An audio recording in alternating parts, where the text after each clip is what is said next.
সাইফ হাসানের batting order পরিবর্তন সঙ্গে বোলারদের হতাশাজনক পারফরম্যান্স প্রথম টি-20-তে বাংলাদেশের হারের অন্যতম কারণ জানিয়েছেন সাবেক প্রধান নির্বাচক মিনহাজুল আবেদীন। তার মতে লিটন দাস ও গাজী আশরাফ হোসেনের কথার লড়াই দলে নেতিবাচক প্রভাব ফেলছে। নতুন বাংলাদেশ গড়তে এলো জুলফিকার স্টিল। জুলফিকার স্টিল, ইস্পাত দৃঢ় অঙ্গীকার। টানা 4 টি-20 সিরিজ জয়ের পর এ ফরম্যাটেই টানা 4 ম্যাচে হার, প্রশ্নবিদ্ধ ব্যাটিং, দল ও একাদশ গঠনে অস্থিরতা জন্ম দিয়েছে নানা সমালোচনা। উইকেটের কন্ডিশনের অনুপাতে আমরা ওইভাবে ব্যাটিং করতে পারি নাই এবং কিছু কিছু জায়গায় সিলি মিস্টেকে যেমন বোলিংয়ের ডেথ ওভারগুলিতে ভালো বল করতে পারি নাই।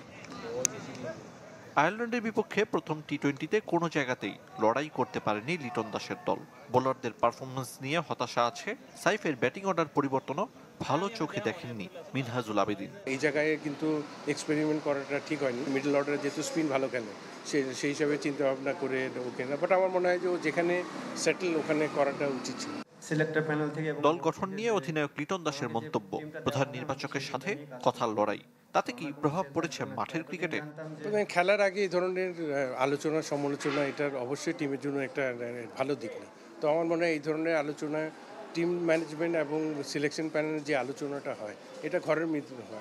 আমরা যতদিন যে কাজ করেছি আমাদের ভিতরে, বাইরে কেউ লোক জানবে এটা তো হতে পারে না, বাট বলাটাও এটা ঠিক হয়নি। ওয়েলকাম টু বিপিএল টি20 প্লেয়ার্স ড্রাফট। বিপিএল নিলামের তালিকা নিয়ে শুরু হয়েছে সমালোচনা। তারকাদের ক্যাটাগরি ও কিছু নাম বাদ পড়ার আলোচনা হচ্ছে, তবে তালিকাতে বিতর্কিত তেমন কিছু দেখছেন না মিনহাজুল আবেদীন।